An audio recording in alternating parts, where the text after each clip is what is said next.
Assalamualaikum and hi, Teacher Aisyah here. So today I will be presenting on sensory processing disorder.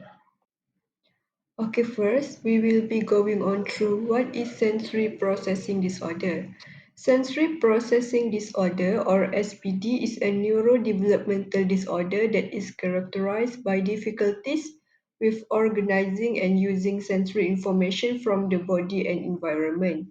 Typically, children can receive, manage, process, and integrate all kinds of sensory information through their central nervous system, helping them learn, respond, and adapt to their environment. Every child has preference of how much or how little sensory information he or she can tolerate or use to calm, concentrate, or wake up. Sensory processing disorder happens in the central nervous system at the head of which is the brain. When processing is disorderly, the brain cannot do its most important job of organizing sensory message. The child cannot respond to sensory information to behave in a meaningful, consistent way. He or she may also have difficulty using sensory information to plan and carry out actions that he needs to do. This he or she may not learn easily.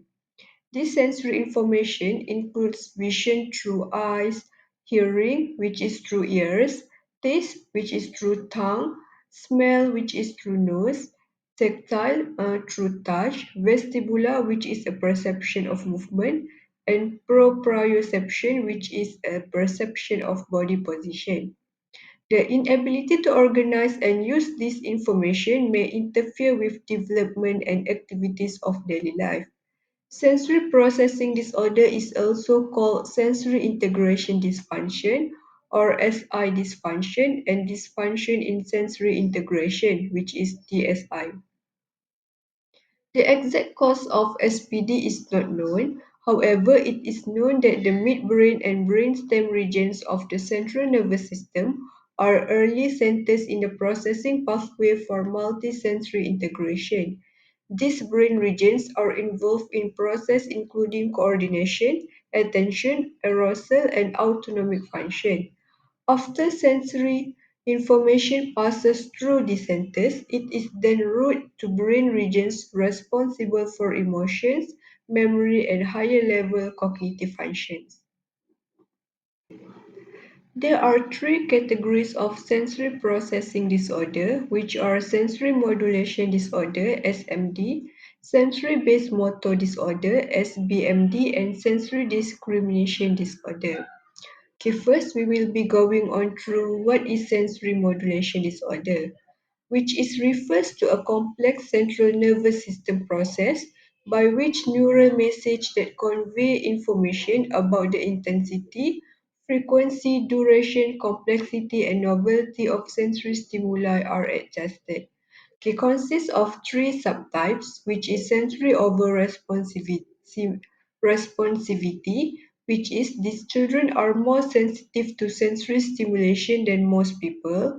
Sensory under responsivity, usually often quiet and self-contained, which may go undetected in infancy, but is more noticeable at toddler age and beyond when children's job is to play with others.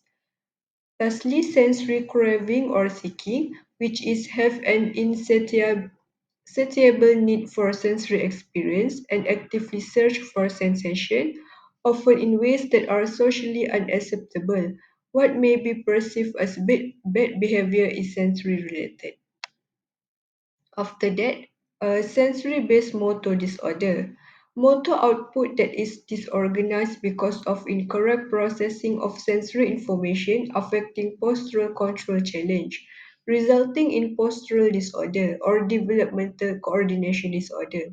The subtypes are dyspraxia, which is a developmental coordination disorder, also known as dyspraxia, is a condition affecting physical coordination.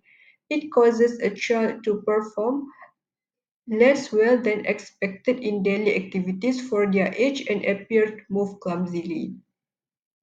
While postural disorder which is a postural syndrome is a condition of the lumbar and cervical spine that causes symptoms such as ache and pains in the neck, head, shoulders, lower back pain, and even hips and legs, normally from sustained poor posture. Poor posture is the positioning of your body that causes unnecessary strain. The last one was sensory discrimination disorder, which is involved the incorrect processing of sensory information. The subtypes are visual, which is through eyes, auditory, which is through hearing or ears, tactile, through touch, which is pressure, pain, hot, cold, and pain, gustatory, which is taste through tongue, olfactory, which is a smell and through nose, vestibular, balance, head position and movement in space, proprioceptive, which is a feeling of where parts of the body are in space or muscle sensation. And last one is interoception, which is inner body sensations. Okay, after that, there are four characteristics of sensory processing disorder, which is over-responsive, under-responsive, sensory craving, and motor challenge. Over-responsive, firstly, we will be going on through over-responsive, which is these children are more sensitive to sensory stimulation than most people. A child may feel typical rooms are too bright, too noisy, too hot, too cluttered, and others. Have dramatic response to sensory input, have aversions to anything messy, have extreme difficulty falling asleep, dislike being held or rocked, respond aggressively or severely withdraw depending on coping strategy for experiencing too much sensory input.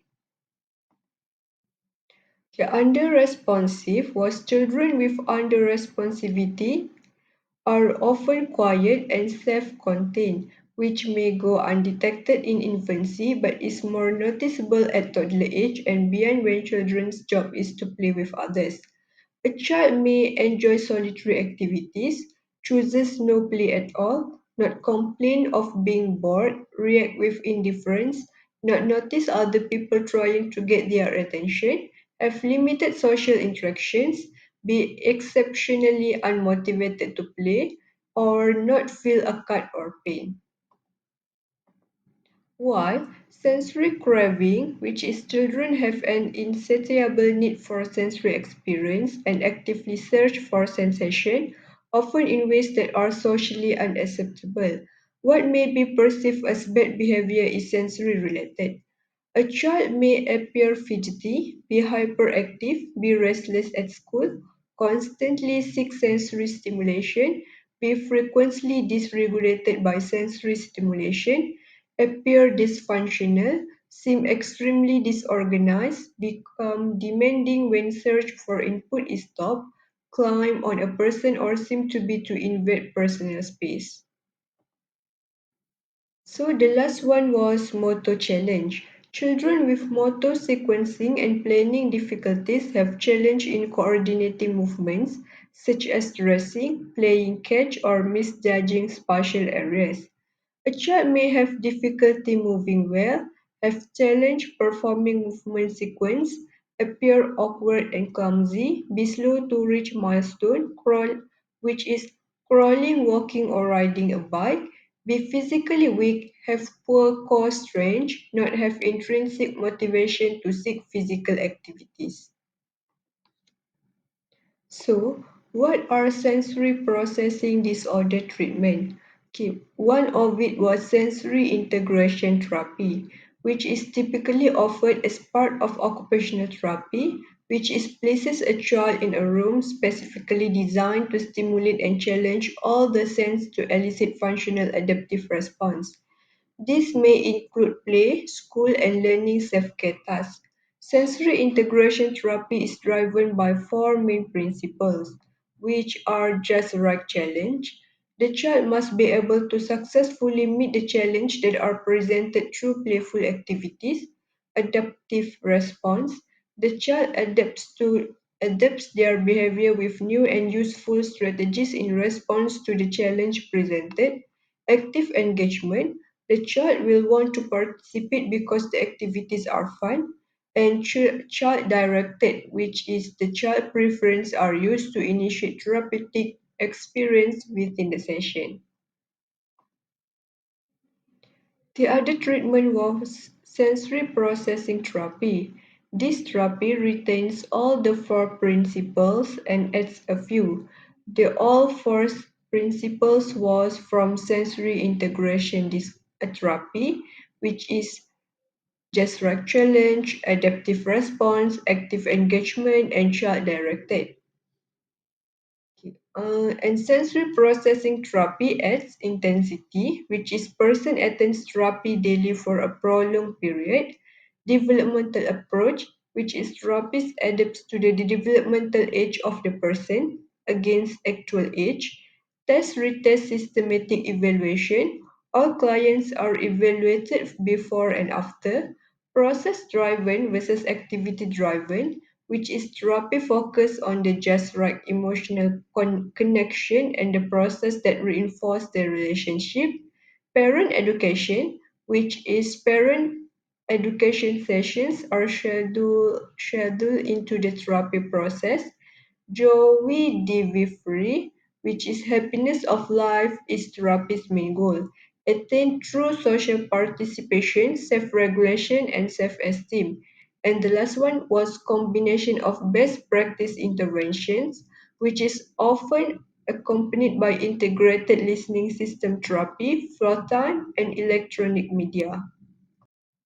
So that's all from me on sensory processing disorder. Thank you for listening.